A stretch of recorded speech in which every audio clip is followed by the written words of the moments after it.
Hello everybody, welcome to my YouTube channel Sandip Chandra এসভিএইচএস।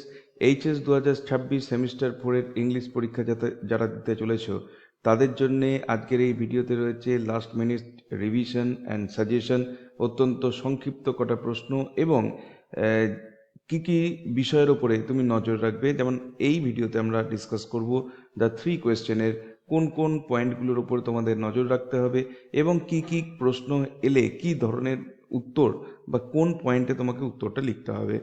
প্রথমে story in a brief, একদম point wise আমরা বলছি যাতে করে তোমরা চট করে জিনিসটা বুঝে নিতে পারো। তো চলো আমরা দেখি কুইক রিভিশন কি পয়েন্টস। দ্য জার্স গোল, জারের উদ্দেশ্য কি ছিল? He believed knowing the right time, the right people and the most important thing to do would make him never fail. 2 number point যেটা আমরা স্টোরির মধ্যে পাচ্ছি সেটা হচ্ছে লার্নেড মেনস ফেলিওর। লার্নেড মেনরা কি করতে ফেল করেছিল না, এই যে প্রশ্নগুলোর উত্তর এগুলো দিতে পারেনি। Many scholars gave different answers, কখনো ম্যাজিশিয়ানের কথা বলেছে, কখনো কাউন্সিলরের কথা, কখনো সায়েন্সের কথা etcetera, but the tsar agreed with none and gave no reward. Next আসছে কে, গল্পের মধ্যে আসছে the hermit.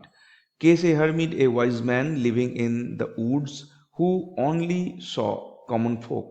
The Tsar disguised himself in simple clothes to meet him. এরপরে আসছে সেই মেন ঘটনা যেটা হচ্ছে আমাদের এখানে একদম ক্লাইম্যাক্সের মতো কাজ করছে। while the Tsar was digging beds for the weak hermit, a wounded enemy arrived, যেটাকে আমরা বলছি bearded man. এবার আসছে তার rescue. The Tsar washed and bandaged the man's stomach wound multiple times until the bleeding stopped. এরপরে আসছে forgiveness, যখন জানা যাচ্ছে যে যাকে জার সেবা শুশ্রূষা করলো সেই তাকে মারতে এসেছিল, সে আবার যখন জারের কাছ থেকে সেবা শুশ্রূষা পেল তখন তার কাছে ক্ষমা চাইছে। The bearded man was an enemy seeking revenge, but he became a loyal friend after the jar saved his life. The final lesson কি এখান থেকে যেটা জানতে পারা গেল, যেটা হারমিট বুঝিয়ে দিল, সেটা হচ্ছে most important time now, the only time we have power, most necessary person the one you are with at the moment, আর most important business to do that person good. এরপরে আসছি আমরা এখান থেকে মোস্ট ইম্পর্টেন্ট 5টা কোয়েশ্চেনে। why did the Tsar decide to consult the hermit? The Tsar was unsatisfied with the varying answers of the learned men and wanted the hermit's widely renowned wisdom. Next হচ্ছে how did the tsar prepare himself before meeting the hermit. কোয়েশ্চেনগুলো আমি বলছি এগুলো তোমরা common question, এর উত্তর তোমরা নিজেদের মতো করেও দিতে পারো, এই উত্তরই নিতে হবে এরকম কোনো ব্যাপার নেই। He put on simple clothes, dismounted his horse and left his bodyguards behind to look like a common person. 3 number প্রশ্ন হচ্ছে what were the various answers given for the second question? Some said the most necessary people were counselors, others said priests or doctors, while some choose warriors. Next question হচ্ছে who was the bearded man and why did he ask for the Tsar's forgiveness? Answer হচ্ছে he was the Tsar's enemy whose brother was executed and property seized. এখানে পুরো sentence কিন্তু properly নেই, just হিন্টগুলো দেওয়া রয়েছে। he asked for forgiveness because the Tsar saved his life despite his plan to kill him. Next 5 নম্বরে রয়েছে what did the tsar promise the bearded man after forgiving him. অ্যান্সারটা এরকম টাইপের হবে, the tsar promise to send his own physician and servants to attend to him and to restore all his property. 3টে বড় প্রশ্ন এবং 6 মার্কসের, এবং সেগুলো কি কি পয়েন্টের উপর বেস করে তোমাদেরকে অ্যান্সারগুলো লিখতে হবে সেই পয়েন্টগুলো এখানে মেনশন করা রয়েছে। এইগুলোই কিন্তু পুরো অ্যান্সার নয়, তোমরা বইতে বা তোমাদের বিভিন্ন নোটসেও তোমরা পাবে, বা এর আগে আমি যে কিছু ভিডিও দিয়েছি যেখানে কোয়েশ্চেন অ্যান্সার আছে সেখানে পেয়ে যাবে। How did the tsar show his kindness and nursing skills toward the wounded man? এখানে আমাদেরকে বলতে হবে describe how the tsar unfastened the man's clothes. এই পয়েন্টটা তুলে ধরতে হবে, ডেসক্রাইব করতে হবে। Mention how he washed the wound and used his own handkerchief and the hermit's towel to bandage it. এই জিনিসটাকে একটু ভাষায় লিখতে হবে। নেক্সট হচ্ছে explain his persistence in rebandaging the wound as blood soaked through it until it stopped.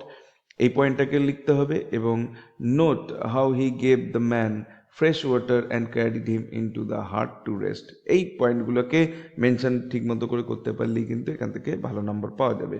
2 number question হচ্ছে describe the circumstances that led the bearded man to become the tsar's most faithful slave. কি কি পয়েন্টগুলোর উপর আমাদের focus করতে হবে? Explain the man's motive for revenge, execution of brother, loss of property. 2 number point হচ্ছে describe his ambush and how the tsar's bodyguards wounded him. এই অংশটা লিখতে হবে। নেক্সট হচ্ছে highlight the irony that the man intended to kill the jar but the jar saved his life. মানে এই পয়েন্টটাকে ধরতে হবে যেখানে সে জারকে হত্যা করতে এসেছিল অথচ জারই তাকে তার জীবন বাঁচালো। আর আরেকটা পয়েন্ট বলতে হবে সেটা হচ্ছে discuss the man's change of heart and his pledge of loyalty for himself and his sons. এই অংশটাও আমাদের ভাষায় সঠিকভাবে লিখতে হবে। আরেকটা কোয়েশ্চেন হচ্ছে what final answers did the hermit give to the jars 3 questions, explains the philosophy behind them. যে পয়েন্টগুলো আমাদের উল্লেখ করতে হবে সেটা হচ্ছে স্টেট দ্য 3 অ্যান্সার্স, 3টে অ্যান্সারকে পরিষ্কার করে বলতে হবে।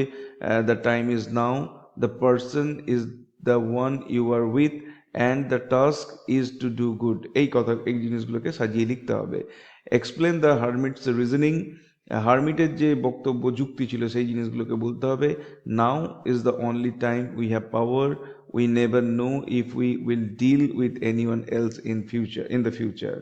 এরপরে conclude with the purpose of life, doing good for others is the reason man was sent into this life. এইটা কিন্তু হারমিট শেষকালে বুঝিয়েছিল আমাদের জীবনের এটাই হচ্ছে উদ্দেশ্য। তো এই ছিল আজকের ভিডিওর বিষয়বস্তু, যেখানে আমরা 3 কোয়েশ্চেন যেটা সেমিস্টার 4-এ আছে এইচএসের জন্যে, তো সেইখান থেকে কি পয়েন্ট কোনগুলো এবং তার সঙ্গে সঙ্গে 2 নম্বর এবং 6 নম্বরের জন্য ইম্পর্টেন্ট কোয়েশ্চেন কোনগুলো হতে চলেছে সেই নিয়ে ডিসকাস করলাম। ভিডিওটি ভালো লাগলে অবশ্যই এটাকে একটা লাইক করো। চ্যানেলে নতুন এসে থাকলে চ্যানেলকে সাবস্ক্রাইব করার সাথে সাথে পাশের বেল বাটনে প্রেস করো, যাতে করে পরবর্তীকালে এই ধরনের ভিডিওর লিঙ্ক তোমরা সরাসরি পেতে পারো। দেখা হবে নেক্সট ভিডিওতে। Till then goodbye and thank you.